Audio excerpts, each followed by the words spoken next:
7. ఈరోజు ఆఖరి బోనం రోజు సందర్భంగా మనం మియాపూర్ నుంచి బాచుపల్లి వెళ్ళే రోడ్లో కాళీ అమ్మవారి ఆలయానికి వచ్చాము. సో ఇక్కడ భక్తులతో బోనం సమర్పించడానికి వచ్చే భక్తులతో పోతురాజుల నృత్యాలతో ఆలయం చాలా సందడిగా ఒక పండగ వాతావరణం నెలకొంది. లోపలికి వెళ్ళి చూద్దాం అసలు ఎలా జరుగుతున్నాయి పూజలు, అమ్మవారికి అర్చకులు చేసే ప్రత్యేక పూజలు ఏంటో ఒకసారి మనం చూద్దాం. లోపలికి వెళ్ళి రండి.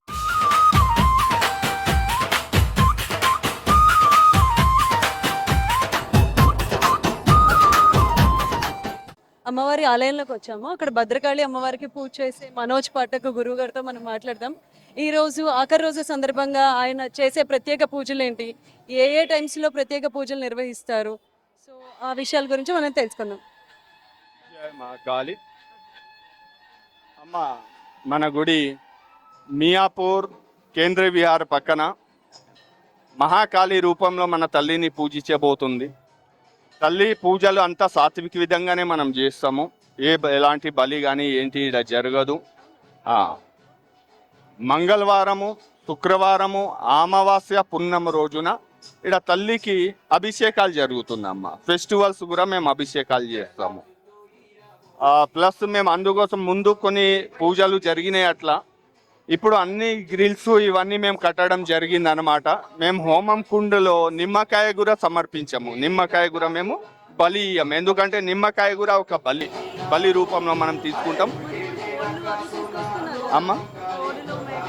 అవి వాళ్ళు బలి ఇచ్చుకుంటారు. బలిపీఠం బయట ఉంది, తల్లికి చూపించుకొని వాళ్ళు బయట ఇచ్చుకుంటున్నారు.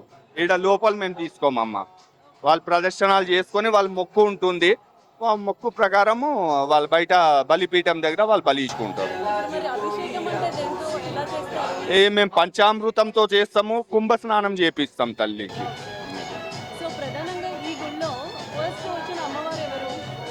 ఫస్ట్ కనుక దుర్గామాత గారు వచ్చారు. స్వామి వచ్చిన తర్వాత ఆదిపరాశక్తి, మన పంచముఖి హనుమాన్, నాగేశ్వర స్వామి, తర్వాత మన కాళిక, అట్లా శివు, ఇట్లా అన్ని. ప్రధానంగా కాళికమ్మ వారిని ప్రతిష్ఠించడానికి గల కారణం తల్లి అదేం మన సాధకులు ఉండే ఇద్దరు, భవానీ మాత గారు ప్లస్ మన స్వామి గారు, ఇద్దరు సాధకులు. వాళ్ళ సాధన పరంగా వాళ్ళు స్థాపన చేశారు. అట్లా చేసి వాళ్ళు పూజలు పురస్కారాలు చేసుకుంటూ ఉండే. వాళ్ళ కాలం చెందిన తర్వాత ఇంకా ఒక కమిటీ ఫామ్ చేయడం జరిగింది. అట్లా చేసి ఇంకా తల్లి సేవలు కంటిన్యూగా నడుస్తూ ఉందన్నమాట. నేను 1 year అయిందమ్మా. ఇప్పుడు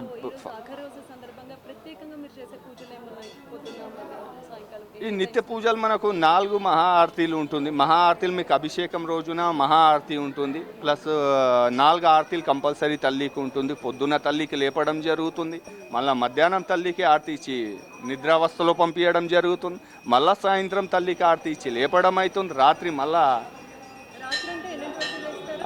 మీకు టైమింగ్స్ అనేది డిఫరెన్స్, అంటే డైలీ అలగ్ టైమింగ్ ఉందమ్మా. అది మీకు మండే, వెనస్డే, ప్లస్ ట్రస్డే, మీకు సాటర్డే మీకు మార్నింగ్ 6 o'clock ఓపెన్ అవుతుంది, 12:30 క్లోజ్ అయిపోతుంది. ఈవినింగ్ 5 o'clock ఓపెన్ అవుతుంది, 8:30 క్లోజ్ అయిపోతుంది. అట్లనే అభిషేకం రోజున మీకు మార్నింగ్ మనకు 4:30 నుంచే మేము ఆ సేవలు స్టార్ట్ చేసేస్తాము. ఆరతి అయిన తర్వాత ఇంకా భక్తులకు దర్శనాలు ఇస్తాము. దాని తర్వాత మీకు 1 o'clock వరకు గుడి ఓపెన్ ఉంటుంది. ఆరతి ఇచ్చేసి మేము ఇంకా క్లోజ్ చేయడం జరుగుతుంది అన్నమాట.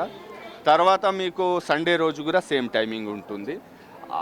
అమావాస్య రోజు మేము మహాప్రసాదం కింద భక్తులకు మహాప్రసాదం పంచడం జరుగుతుందన్నమాట. చాలా దూరం నుంచి వస్తారు భక్తులు. ఆ మహాప్రసాదాన్ని పొంది వాళ్ళు ఎన్నో కష్టాలు కూడా వాళ్ళు దూరం చేసుకుంటూ ఉంటారు. ఆ తల్లి పిలిపించుకుంటుందమ్మా. ఇంకా మేము చేసే పూజలు అట్లా ముందు ఏమంటే రుగ్ర రూపంలో ఉండే తల్లి ఇప్పుడు చాలా శాంత రూపంలో తల్లిని తేవడం జరిగిందనమాట. నేను వచ్చే ముందు చాలా ఉగ్ర రూపంలో ఉండే తల్లి, నేను వచ్చిన తర్వాత తల్లి శాంత రూపంలో చేసిన.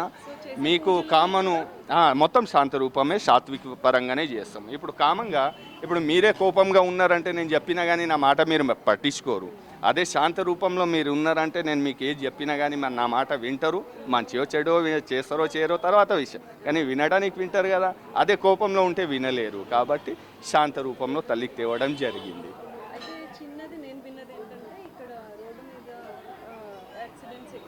జరుగుతుండే ముందు. అట్లా ఏం లేదమ్మా, అట్లా ఏం లేదు. అది వాళ్ళ భక్తి భావన పరంగా వాళ్ళు స్థాపన చేయడం జరిగింది. తల్లి వచ్చిన తర్వాత అవన్నీ ఆగిపోయింది. అది ఆపటానికి ఇది స్థాపన చేయడం జరగలేదు. తల్లి వచ్చిన తర్వాత ఇంకా తల్లి ఆపుకుంది అది. అదే సో మీరు అభిషేకం చేస్తానని చెప్పారు కదా, అవును. అభిషేకానికి టైమింగ్స్ ఏమన్నా? మార్నింగ్ 4:30 నుంచి స్టార్ట్ అవుతుందమ్మా. ఎవరైనా కానీ అభిషేకం చేయించుకున్న వాళ్ళు 1 డే 2 డే బిఫోరే వాళ్ళు టోకన్ తీసుకోవడం జరుగుతుంది. వాళ్ళు సామాగ్రిలు తెచ్చుకుంటారు, మేము తల్లికి సమర్పణలు చేయడం జరుగుతుంది. సో ప్రసాదం నిత్య హోమాలు కూడా జరుగుతాయి మా దగ్గర. అది మన దగ్గర కాళికా హోమం నడుస్తుంది, ప్రతింగిర హోమం నడుస్తుంది అనమాట. వాళ్ళ బాధల్ని వాళ్ళు ఇది చేసుకోవడం జరుగుతుంది. లాస్ట్ మీకు 2 years బ్యాక్ ఓన్లీ హోమం చేయడానికే యూఎస్ఏ నుంచి ఒక లేడీ మన భక్తులే ఇక్కడ నుంచి వెళ్ళారు. వాళ్ళు ఓన్లీ హోమం చేయడానికి వచ్చారు, హోమం చేసుకొని నెక్స్ట్ ఫ్లైట్కి వెళ్ళడం జరిగింది అనమాట. వాళ్ళు అనుకున్నది అయ్యింది. అయింది. ఆ తల్లి మహిమ అంత. చాలామంది భక్తులు నిరాశ అవ్వలేరమ్మా. ఇక్కడ వచ్చిన వాళ్ళు కంపల్సరీ ఆ తల్లి కంపల్సరీ ప్రసాదిస్తుందమ్మా. వాళ్ళకి ముడుపు రూపంలో కూడా మేము కట్టియడం జరుగుతుంది. వాళ్ళ మొక్కులని మొక్కుని ముడుపు రూపంలో కూడా కట్టియడం జరుగుతుంది. సో మీరు సాధకులను విన్నాను యాక్చువల్గా. అమ్మవారు మీకు ఎప్పుడైనా దర్శనం ఇచ్చారా? అమ్మ ఇంకా అవన్నీ గుప్తు ఉంటుంది, అన్నీ చెప్పడం జరగదు. అది లేనిది ఇక్కడ ఉండమ్మమ్మ మేము. ఆ తల్లిది ప్రసాదమే మేము మా ద్వారా భక్తులకు పంపించడం జరుగుతుంది అన్నమాట. కొన్ని విషయాలు కొన్ని లోపలనే ఉంటే మంచిది. అది సంతోషం అమ్మ. థ్యాంక్ యూ అండి. మనం ఆలయ నిర్వాహకులతో మాట్లాడదాము. ఏకాంత గౌడ్ గారు ఉన్నారు. నమస్తే సార్. నమస్తే. సో ఈ ఆలయ విశిష్టత ఏంటి? ఇది మియాపూర్ కాళీమాత ఆలయం అమ్మ. ఇక్కడ దాదాపు 35-40 సంవత్సరాల క్రితం అమ్మవారిని నెలకొల్పడం జరిగింది. అమ్మవారు అంటే కాళీమాత అమ్మవారు, దుర్గమ్మ మరియు ఆదిపరాశక్తి, పంచముఖ హనుమాన్, రామలింగేశ్వర స్వామి మరియు సుబ్రహ్మణ్య స్వామి దేవతామూర్తులను ప్రతిష్ఠించడం జరిగింది. ఇక్కడ ముఖ్యంగా అమ్మవారి ఆ భక్తులకి కోరిన కోరికలు తీస్తూ కొంగు బంగారమై ఇక్కడ విరాజిల్లుతూ ఉంది. ఇక్కడ అమ్మవారికి ప్రత్యేకంగా ప్రతి మంగళవారం, శుక్రవారం మరియు పండుగ దినాల్లో అమావాస్య పౌర్ణమి, ముఖ్యంగా అమావాస్య పౌర్ణమిలో కూడా విశేష పూజలు నిర్వహించడం జరుగుతుంది. ఇక్కడ అమ్మవారికి తెలంగాణ రాష్ట్రంలోని నలుమూలల నుంచి కూడా అమ్మవారిని దర్శించుకోవడానికి రావడం జరుగుతుంది. ముఖ్యంగా అమావాస్య రోజు మాత్రం అమ్మవారి మహానైవేద్యం మేము సమర్పించడం జరుగుతుంది. ఆ మహానైవేద్యం కోసం రాష్ట్ర నలుమూల నుంచి కూడా భక్తులు వచ్చి ఆ మహానైవేద్యాన్ని స్వీకరిస్తారు. ఆ మహానైవేద్యం ఏంటంటే భక్తుల నమ్మకం ఏంటంటే వాళ్ళ ఆరోగ్య సమస్యలే కావచ్చు, ఇతరత్ర సమస్యలు తీరిపోతాయి అని వాళ్ళ నమ్మకము. అందు గురించి ఆ మహానైవేద్యానికి నైవేద్యం కోసం అమావాస్య రోజు దూర ప్రాంతాల నుంచి కూడా రావడం జరుగుతుంది. సో ఈరోజు ఆఖరి బోనాల రోజు సందర్భంగా ఎంతమంది భక్తులు వస్తారని మీరు అంచనా వేస్తున్నారు? ఆ బోనాల రోజు ఈరోజు అంటే ఈ ఆషాఢం మొదటి 2వ వారం నుంచే భక్తుల తాకిడి మొదలైంది. దాదాపు రోజు మనకి ఒక 7-8 వేల మంది భక్తులు దర్శించుకోవడం జరుగుతుంది. సో మీరు ఎలాంటి భద్రత ఏర్పాట్లు చేశారు? ఇక్కడ పార్కింగ్ సౌకర్యం ఉందమ్మా. భద్రతా సౌకర్యాలు అంటే మనకు డిపార్ట్మెంట్ వాళ్ళు కూడా సహకరిస్తారు. ఏమన్నా పెద్ద ప్రోగ్రామ్స్ అయినప్పుడు అంటే పబ్లిక్ ఎక్కువ ఉన్నప్పుడు ఏర్పాటు చేస్తారు. వాళ్ళకి ఇన్ఫర్మేషన్ ఉంటుంది. ఇప్పుడు ట్రాఫిక్ వాళ్ళు కూడా ఎప్పుడైనా మాకు సహకరిస్తారు, డిపార్ట్మెంట్ వారు సహకరిస్తారు. బ్యారికేడ్స్ పెట్టి కొద్దిగా ట్రాఫిక్ని కంట్రోల్ చేయడం, వాళ్ళు పబ్లిక్ ఎక్కువ ఉన్నప్పుడు వాళ్ళ సహకారం కూడా ఉంది డిపార్ట్మెంట్. సో ఈ బోనాల సందర్భంగా ప్రత్యేక పూజలు ఏమైనా చేస్తున్నారా అమ్మవారికి? అమ్మవారికి బోనాల సందర్భంగా బోనాలు సమర్పించడంతో పాటు అభిషేకాలు ఉంటాయి. అభిషేకాలు జరిగిన తర్వాత అమ్మవారికి బోనాలు సమర్పించడం ప్రత్యేకంగా, ఇంకా తొట్టెల ఊరేగింపులు ఇవన్నీ జరుగుతాయి. అమ్మవారిని దర్శనం చేసుకున్న తర్వాత దుర్గమ్మ వారిని దర్శనం చేసుకోవడానికి వెళ్ళేటప్పుడు మనం ఇక్కడ ధర్మమూర్తి అయినటువంటి ధర్మరాజుని, చిత్రగుప్తుడిని కూడా చూస్తున్నాము.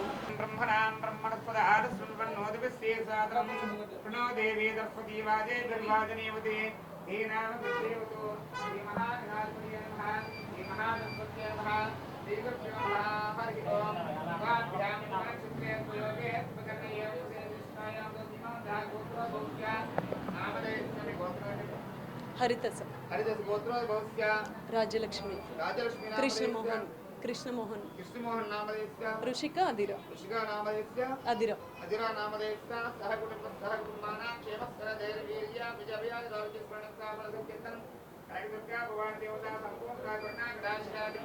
महाकाली महालक्ष्मी महारस्वती नमो नमः ओम हिरण्यवः नमो ओम कामे सत्योताने एकदा प्रभुवाते एकमाय श्रीमोदाने सर्वान देवताभ्यो नमो नमः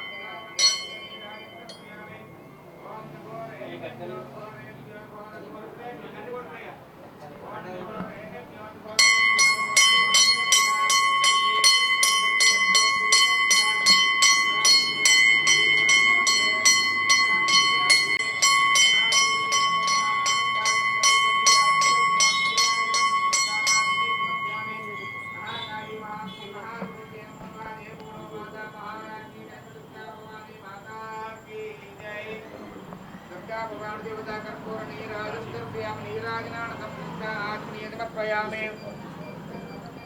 వారి దగ్గర ప్రత్యేకత ఏంటంటే కూర్మం మీద ఉండే శ్రీచక్రం, అది కూడా ఏకశిల. అమ్మవారి దగ్గర తప్ప ఈ దరిదాపుల్లో ఎక్కడ కూడా మనం అలాంటి శ్రీచక్రాన్ని చూడము.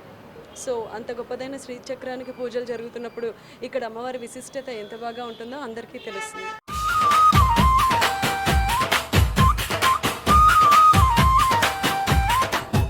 నమస్తే అమ్మ, మీరు బోనం సమర్పించడానికి వచ్చారు కదా? బోనం సమర్పించడానికి. మీ పేరు?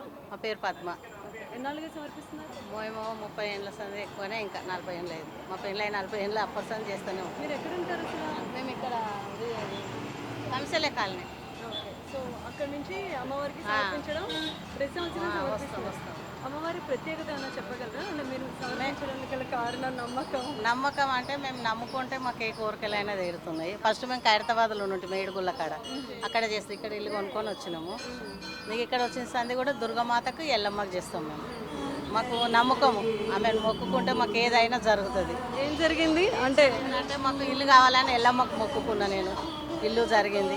మా బాబుకు చిన్న బాబుకు సంతానం కావాలనుకుంటే సంతానం అయింది. ఎవరికి? ఆమె చిన్న పెద్ద ఆమె. మీరు చిన్న కోడలా? అచ్చా. మీకు ఈవిడికి పాప పుట్టాలని మీరు అనుకున్నారు, పాప పుట్టారు. మీరు పెద్ద కోడలు. అచ్చా, ఓకే. మీరు సమర్పించారా? సమర్పించామండి. మేమంతా ఒకటేలా చేస్తాం, సపరేట్గా ఏం చెయ్యము. అందరం ఒకటే దగ్గర ఉంబడుకు పుట్టాము మాదందరం. చాలా బాగుంది. అందరూ కలిసి. ఓకే. కోరుకుంటే ఆ పాప అవ్వట్లేదని ఆ పాప పుట్టింది. ఈ పాపకి, ఈ పాప అమ్మవారికి మొక్కుకున్న తర్వాత పుట్టిన పాప. హాయ్ హాయ్ చెప్పు. హాయ్. ఓకే పర్లేదు. హాయ్ చెప్పు. పేరేం పెట్టారు? ఓకే.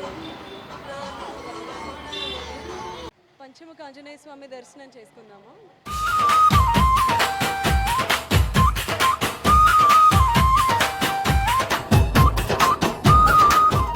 మనం ఇలా లోపలికి వస్తే రావి చెట్టు కింద సుబ్రహ్మణ్యేశ్వర స్వామి దర్శనం కలుగుతుంది. ఆయనతో పాటు నాగులు కూడా ఉన్నాయి. 11 మంగళవారాలు ఇలాగా భక్తులు వచ్చి పంచామృతాలతో పాలతో అభిషేకం చేస్తారు. కోరుకున్న కోరికలు నెరవేరుతాయని, పిల్లలు కావాలనుకున్న వాళ్ళకి పిల్లలు కలుగుతారని వారికి గట్టి నమ్మకంతో అభిషేకం అవి జరుగుతూ ఉంటాయి ప్రతి మంగళవారం కూడాను. నమస్తే సార్, మీ పేరు? మోహిత్ అండి. ఎక్కడ ఉంటారు?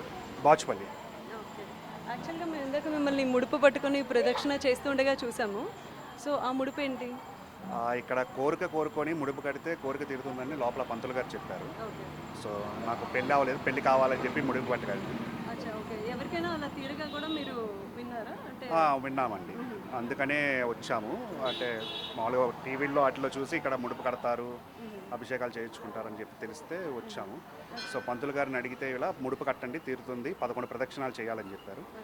సో ముడుపు అంటే ఏం కడతారు? దాంట్లో కొబ్బరికాయ, నవధాన్యాలు, పసుపు, కుంకుమ కలిపి వాళ్ళు అక్కడ సెట్ ఇస్తున్నారు. ఓకే. దాంట్లో ఓకే. ఎన్ని రోజుల్లో అని అట్లా ఏమన్నా? అంటే పర్టికులర్ ఇన్ని రోజులు అని ఏమి చెప్పలేదు, బట్ ఖచ్చితంగా తీరుతుందని అయితే చెప్పారు. ఓకే. ఓకే. ఇంకా ఈ ఆలయం గురించి మీకు ఇక్కడికి రావడానికి గల కారణం, విశిష్టత? అదే అండి, ఇక కాళీమాత గుడి దగ్గర చాలా తక్కువ ఉన్నాయి. వాటిల్లో కూడా ఇక్కడ బాగా అమ్మవారు పవర్ఫుల్ అని విన్నాము. సో ఆన్లైన్లో టీవీల్లో వాటిల్లో ఇన్స్టాగ్రామ్లో చూసి తెలుసుకున్నాం మేము కూడా. సో అలా వచ్చాం. Thank you sir, thank you so much. ఇక్కడ వందల్లో ప్రతిష్ఠించి ఉన్న నాగులను చూద్దాము.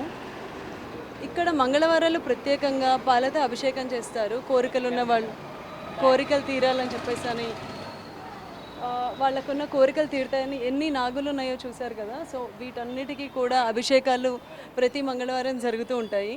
రండి చూడండి.